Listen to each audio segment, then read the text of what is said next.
अपना एक short notes बनाइए। और अब सवाल ये उठता है कि शॉर्ट नोट्स कैसे बनाए। नोट्स को पढ़ते हुए तो आपके दिमाग में कोई पॉइंट हिट करेगा। ये पॉइंट एसआई एग्जाम में आ सकता है, ये पॉइंट हमारे एग्जाम में आ सकता है। तो जो पॉइंट आपको हिट करता है उस पॉइंट को आप अपने शॉर्ट नोट्स में लिखिए। आपको जो है टारगेट बैच है, टारगेट बैच में तो लिखाते न हैं, फाउंडेशन बैच में हम अभी भी लिखाते हैं, ठीक है। तो आपको पीडीएफ नोट के जरिए पढ़ाया जा रहा है। तो आप इस पीडीएफ नोट के अलावा अपना एक शॉर्ट नोट्स बनाइए, अपना एक शॉर्ट नोट्स बनाइए, अपना एक शॉर्ट नोट्स बनाइए। और अब सवाल ये उठता है कि शॉर्ट नोट्स कैसे बनाएं, शॉर्ट नोट्स कैसे बनाएं और शॉर्ट नोट्स में क्या लिखे क्या नहीं लिखे। देखिए, एक बात बताइए, आप बिहार एसआई का तैयारी कर रहे हैं, बिहार एसआई का बैच है तो बिहार एसआई का ही आप तैयारी कर रहे हैं। तो बिहार एसआई का क्वेश्चन बैंक आपको अवेलेबल करवाया गया है, बैच के अंतर्गत ही अवेलेबल करवाया गया है। और आपको होमवर्क देते हैं, उसका डिस्कशन हम लिख करके आपको दे दिए हैं, आप उसको करते हैं। तो जब आप उसको करते हैं तो उसको करने से आप में एक आइडिया आता होगा कि बिहार एसआई में इस प्रकार के प्रश्न पूछे जा रहे हैं। तो वहां से एक अनुभव मिलता है कि हाँ, ये प्रश्न पूछा है, मतलब इस प्रकार के प्रश्न पूछे जा रहे हैं। तो दिमाग में एक जाता है कि बिहार एसआई में किस प्रकार के प्रश्न पूछे जा रहे हैं।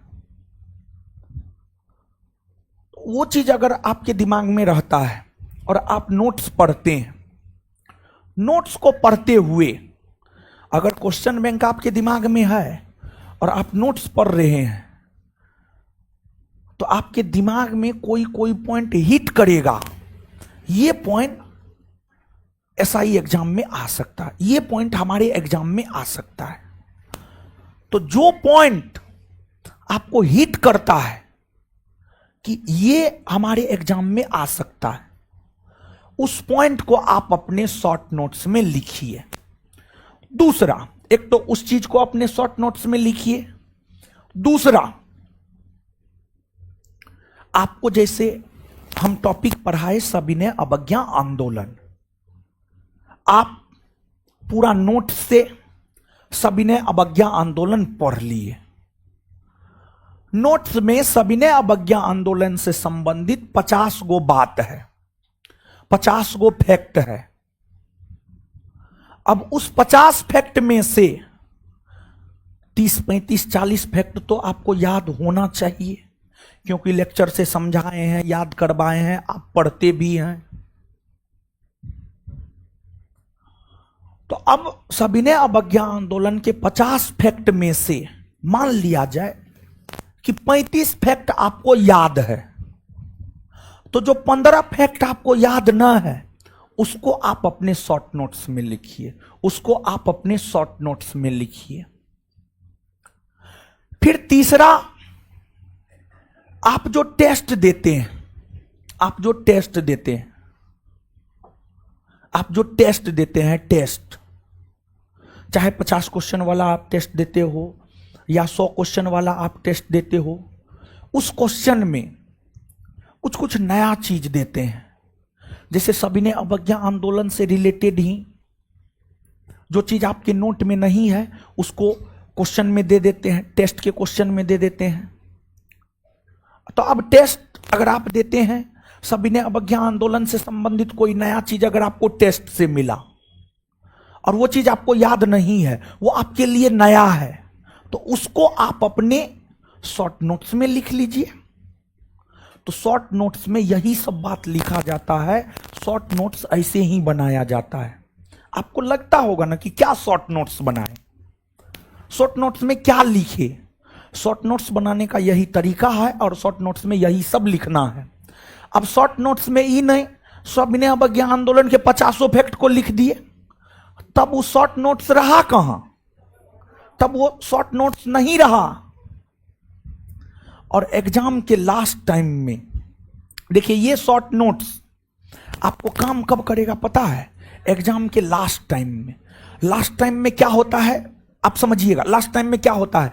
और आप विश्वास मानिए, जो शॉर्ट नोट्स नहीं बनाइएगा, अंतिम में आपके साथ क्या होगा आप सुनिए। अंतिम में होगा, पूरा नोट्स है, पूरा नोट्स है, अंतिम में होगा कि अब बायोलॉजी का रिवीजन करें हम, कि पॉलिटी का रिवीजन करें, कि इतिहास का रिवीजन करें, कि करेंट का रिवीजन करें। मतलब अंतिम में हौच पौच हो जाएगा, क्या पढ़े क्या नहीं पढ़े।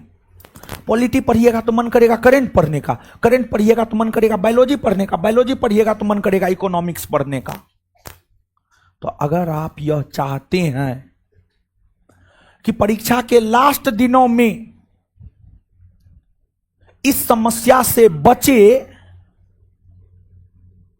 तो आप अभी से भी शॉर्ट नोट्स बना सकते हैं। अभी बहुत ज्यादा कुछ नहीं हुआ है। जैसे इकोनॉमिक्स हुआ है, जो भी चैप्टर हुआ है, बायोलॉजी हुआ है, तो अभी से सेल्फ स्टडी के अंतर्गत पढ़ के अभी से शॉर्ट नोट्स बना लीजिए। बाद में नहीं कहिएगा कि नहीं बताए। तो विद्यार्थी सब आता है, कहता है हमको 5 मिनट में पूरा स्ट्रेटजी बता दीजिए सफल होने का। पॉसिबल है? पूरे 8 महीना 10 महीना पढ़ाते हैं, उस दौरान कभी कोई और स्ट्रेटजी बताते हैं, कभी कोई और स्टेट बताते हैं। कोई स्ट्रेटजी हो सकता है इस पर सूट कर जाए, इस पर सूट ना करे, लेकिन ये जो बात हम आपको बताए हैं, इस बात का अनुसरण कंपटीशन, किसी भी कंपटीशन की तैयारी करने वाले हर छात्र को करना चाहिए। अगर आप सफल होना चाहते हैं तो आप बीपीएससी में अधिकारी बनना चाहते हैं, पुलिस बनना चाहते हैं, दरोगा बनना चाहते हैं, कुछ भी बनना चाहते हैं, इस तरीका को आप अपनाइए। एक कहा जाता है स्मार्ट स्टडी और स्मार्ट स्टडी स्ट्रेटजी। तो स्मार्ट स्टडी स्ट्रेटजी है ये, और ये सब चीज आपको एक स्मार्ट स्टूडेंट बनाएगा। अगर आप ऐसा कर लेते हैं तो ये चीज आपको स्मार्ट स्टूडेंट बनाएगा, और रिजल्ट स्मार्ट स्टूडेंट का ही होता है। यहां पर स्मार्ट स्टूडेंट शब्द का प्रयोग जो है मुंह गोरा के संदर्भ में नहीं कर रहे हैं। मुंह गोरा है, चाल छुछुन्नर है, तो क्या मतलब है? कोई मतलब ना है, समझ रहे हैं? मुंह गोरा है, पढ़ाई नहीं कर रहे हैं, तो क्या मतलब है? कोई मतलब ना है, समझे? तो स्मार्ट स्टूडेंट शब्द का प्रयोग जब पढ़ाई के संदर्भ में कर रहे हैं, तो ये एक नया मार्गदर्शन किए हैं हम आपको। तो आप इस पर काम कीजिए, और हमको विश्वास है आप में से 80% लोग, इस कान से सुनिएगा, दूसरे कान से निकाल दीजिएगा, लेकिन 10 से 20% लोग इसको आप अपनाएंगे, ये भी विश्वास हमें है। और जो 10 से 20% अपनाएंगे, फाइनल रिजल्ट वही 10-20% का होता है, समझे?